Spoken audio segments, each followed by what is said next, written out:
Hello, and welcome to the Sunday meditation at the Light Institute of U.S.A. and the Sanctuary of Light. For those of you who are joining us for the first time, we divide our meditation into three parts. In the first part, we ask our divine higher self to take form. That is the instrument of your soul. It's your own inner voice. It's the essence of you. We have it take form, we bring it into our body, and we sit in meditation. As we do that, I will give a little Om sound so you can push the button on your apparatus so that you can meditate for as long as you like. In the second part of the meditation, we reach up into the cosmos and we pull down a beautiful beam of pure white light down through the top of your head, down into your solar plexus. This is the center of the emotional body. And as we exhale, we laser it out across the planet. So we're stretching out our presence. We're stretching out this beautiful energy that we have accrued through our meditations. Out across the planet, back up into the sky. And in this part of the meditation, that's all we do. We breathe in, we draw the light down, we exhale, and we send the light out across the planet and back into the sky. That pattern will take you into a deep meditative state. Another Om. In the third part of the meditation, people suggest ways that we can take our meditative state and offer it out, extend that vibration out into the world. This week, the conversation is how we can care for each other, to extend asking humanity what color it needs from you, to really begin to care about each other, to take care of each other, to focus on the needs and the joys and connect with each other as a soul family. And then an Om, and we finish the first part of our meditation. Ready? We'll begin with a little breath. Close your eyes. Breathe in through your nose and hold at the top for a moment. And now exhale through your mouth, making a little sound.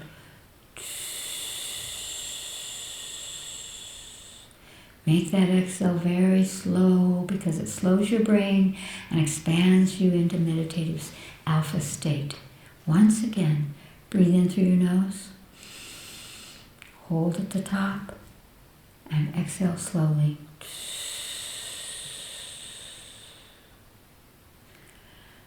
Ask your higher self. It's the intuitive essence of your soul. It's your own inner voice. Ask it to take a form for you. It could be a rainbow, a horizon, a being, a light, a star, a tree, an animal, an equation. Whatever comes, higher self, take form. Whatever comes for you at this moment, perceive it now.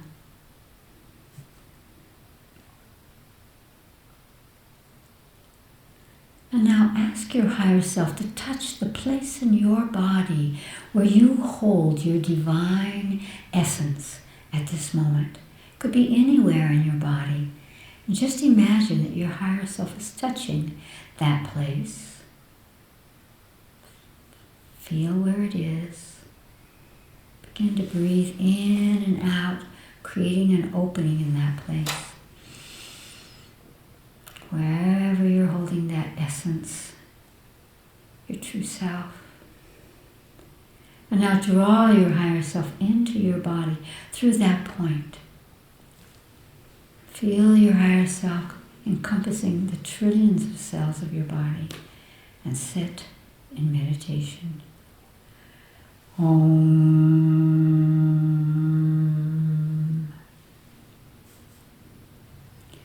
Reach up into the cosmos with your consciousness and draw down to you a beam of pure white light. Feel yourself magnetize it directly into the top of your head, down into your stomach, your solar plexus, and as you exhale, laser it out across the planet, back into the sky. Breathe in, pull the white light down. Exhale, laser the white light out across the planet and back up into the sky, and simply continue to do that. Om.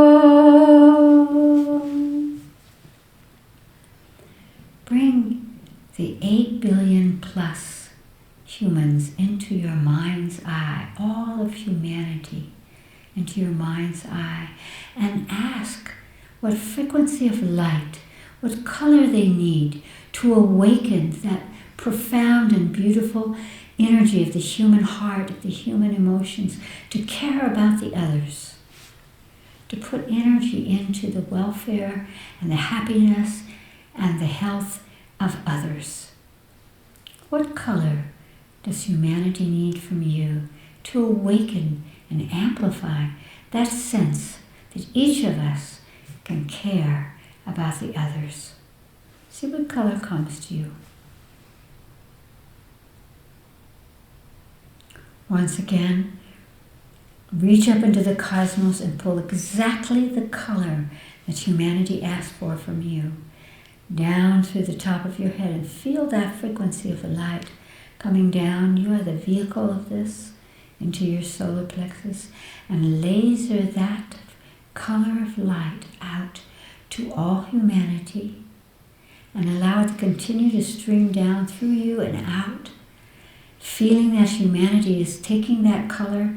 It's the cosmic energy of connection, of communication. And as humanity takes it in, that they are being seated and activating this caring energy that is the true essence of humanity.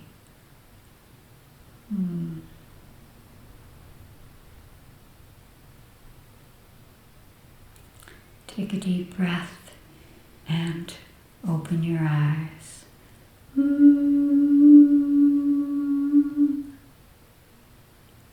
Thank you. I know that we can care about each other in wonderful ways and happy and easy ways. And it's time to do that now. We have a second part to our meditation. It's called Knowings. And every week people from around the world send in questions that they would like for us to focus upon in order to uplift us and illuminate our sense of self and our sense of purpose. And Allison will tell us the questions that have come for this week. Allison? The first question is from Cologne, Germany. Dear Chris, I have always believed in paradise as described in the Bible, where humans and animals live peacefully side by side. In today's world, however, neither humans nor animals live peacefully side by side. That's true. I was wondering if in the very beginning of creation, all animals were really living peacefully together without killing and eating each other. My heart tells me they did. My family and friends, however, tell me they never did, and that killing and eating each other is their very nature. Am I naive to believe in paradise and in originally peaceful nature of all animals? I would be so very grateful if you shared your wisdom with us. Well, that's a two-pronged conversation, I feel. I would say that yes, the first beings that were really not human per se, who came to our planet, did come with a kind of energy in which they could create whatever they needed, whatever they wanted. And the animals that were created or accompanied them into this dimensional energy, planet Earth, also had that. And so they did not have the survival mechanism. The eating of each other, the taking from someone else for your survival, is something that has come along in the history as there was a growing into the human consciousness that caused this survival mechanism to go into place. So I would say that what you would call heaven, that in that higher astral, there exists today and will always. Remember that time is not the same in the astral or in the cosmic levels as we see it in the third dimension. That there is that, where there is no need to hurt another in order to survive. Survival is not the conversation. All souls survive. We change bodies. Even the angels change their forms. And so there is that kind of vibration. But there is something that cosmology teaches that I find interesting. There were two events in the cosmological calendar that are very important to this conversation.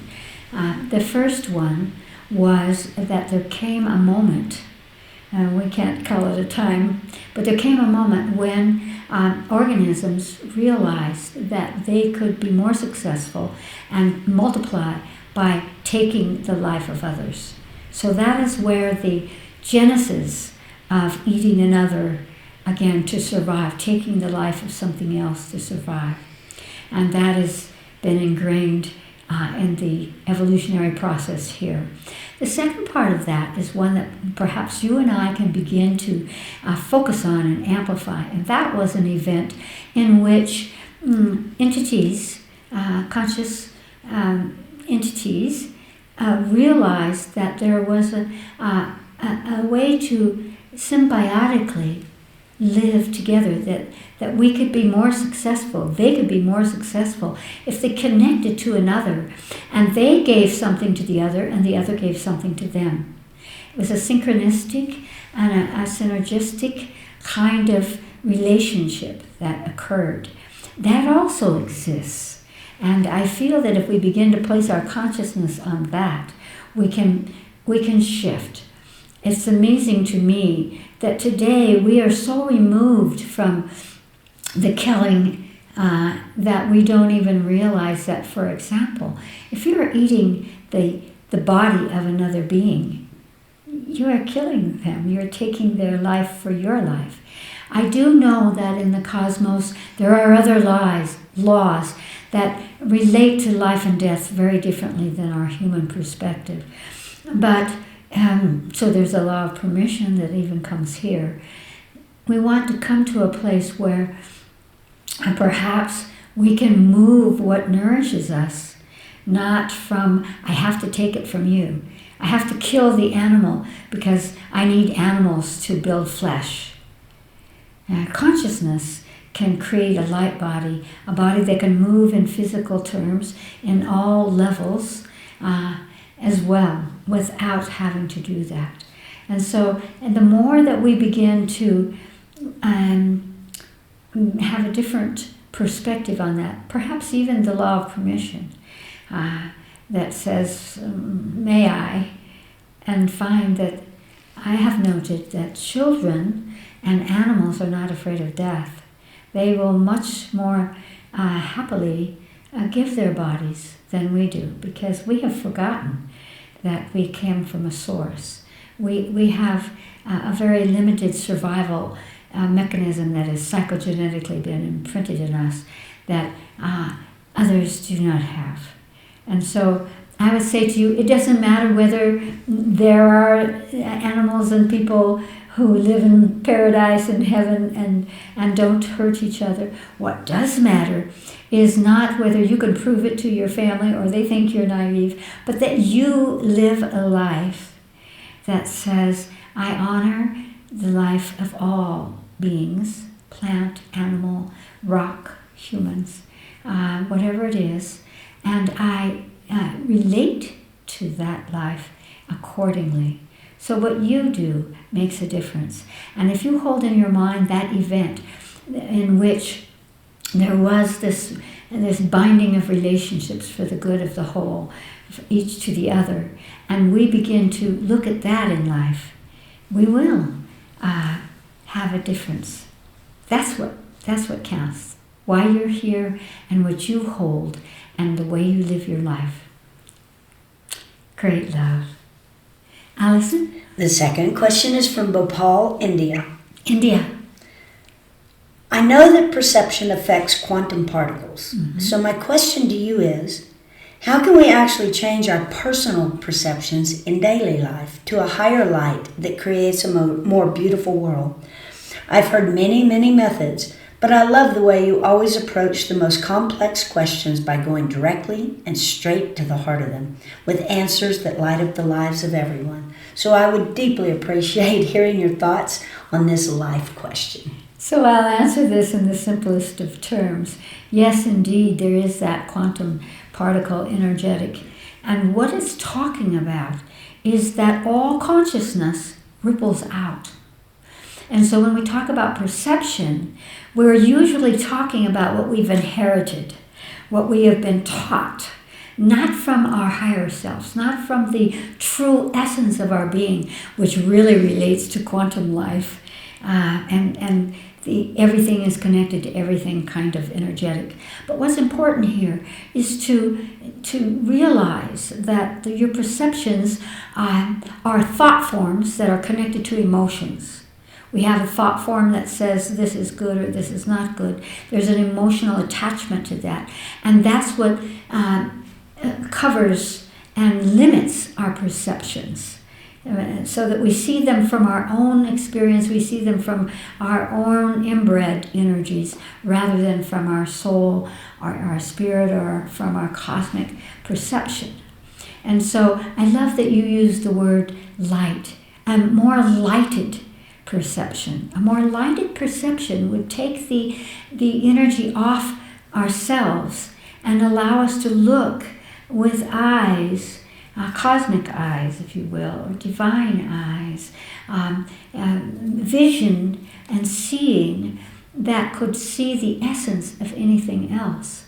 And when we do that, again, we would be seeing light, because everything is made of light. Everything that exists in the third dimension and way beyond is made of light. So the more that you practice the connection to light, to all of the frequencies of light, and it's very inspiring to me to realize that people are beginning to perceive colors that are not in our spectrum. Why is that? Because we are having simultaneous lifetimes in other dimensions and other frequencies, and they're bleeping through.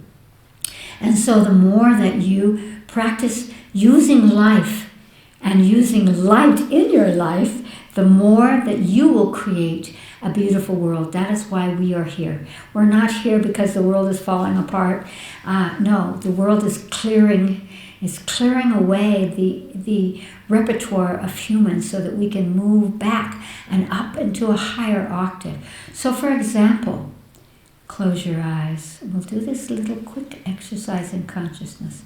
Ask your higher self to show you a frequency of light that you could take into you and emanate out from you that would create a more beautiful world that you would be able to perceive.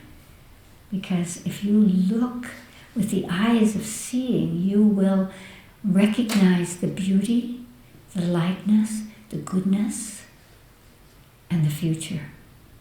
So take a deep breath and ask your higher self to show you. It might show you a color you've never seen before, or a color that pertains to your consciousness at this moment that will quicken your perceptions into a lighted state. See what color comes to you.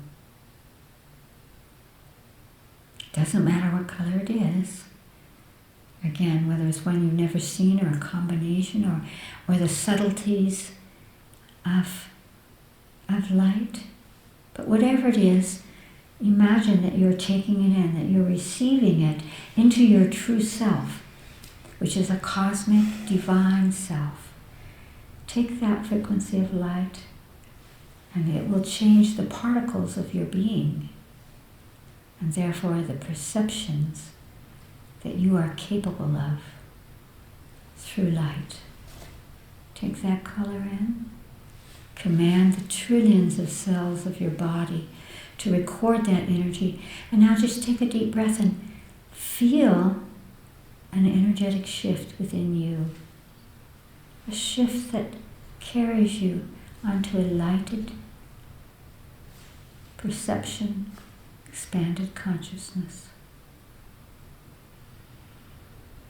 Breathe deeply, exhale slowly, and as you exhale those frequencies, higher frequencies of light that change the particles of structure of what is and what can be, and open your eyes. It's that simple. Everything is connected. The more we integrate light and exude light, the more reality changes. Allison? The last question is from Ketchikan, Alaska. Alaska. In the U.S.A. I'm sure you're as cold as we are in New Mexico, or even colder. I relate to you. For Chris, does our soul tell our physical body when it's time to die? Wow. Well, that could become a very long question, but I'll give it the shorthand. Yes. Yes, it does. But not in time the way we think of time. As I was talking about before in terms of children who don't follow time, they may choose to leave before they're born or after they're born or in their childhood. They have no fear of death because they're still linked to cosmic cycles where time is a curvature. It's a very different thing. So what I would say about our deaths is that our deaths are definitely when we're finished. And with COVID and these terrible things that have happened in the last few years, we have seen thousands, millions of people leave this planet. Did they leave? You might have felt, and they might have felt in their conscious human body level, no, I don't want to die, or this is a terrible thing. But on a soul level, there's a beautiful thing that happens there that says, you did well. You're done. You have accomplished whatever it was. And sometimes we accomplish those things that the soul is choosing because there is a matrix. There is a pattern. The soul will say, this is the purpose of your life. Learn these things and evolve. So it's the evolution of the soul. That's the reason we come into life. Sometimes people die in order to teach others. I see that a lot on the planet right now, that the death of some people awaken the consciousness of others and change the possibilities of the values and the way we live our lives. And so every life and every death is precious, and every death relates to all of us. So there is a ripening that occurs that has to do with the purpose of the soul. And the more that we realize it, from my perspective, we've had infinite incarnations of the soul.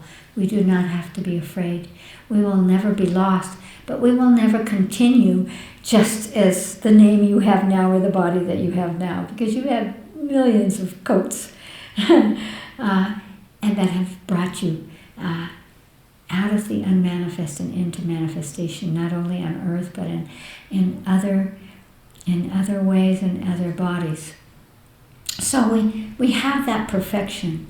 The one teaching that my higher self is giving me, that is part of my purpose. And I would like to comment that I have died in this body 6 times and come back. 5 times because I was pushed back, the 6th time because I chose to continue, that I knew there was more. And one of those mores is to whisper out into the consciousness of humanity, into all of life, that we can pass from our bodies with grace. We actually have avatars that have demonstrated that. In other words, we need to realize that we don't need to die in disease or pain or age or accidents or any of these ways of dying that have become habitual as a way out. We don't need to seek a way out. We need to seek a way in and use life. That's what my higher self has taught me through all these near-death experiences. Use life, and when it's time in the cosmic record of your purpose, you could simply release your body with grace and honoring your body, because disease and accidents are violent to this beautiful sacred vehicle. So the message my higher self gives is, humans, let us begin to hold within our consciousness. This is one of the gifts of the Light Institute, of looking at many, many incarnations of the soul, many lifetimes, is to realize that there are lifetimes in which you have died in grace. You've simply left your body and gone into the light without violence, without harm. And this, I feel, is a very important destiny that we have as a part of the cosmic multiverse existence of the soul. I hope that helps you. Great love. To each and all of you, use your life and don't be afraid.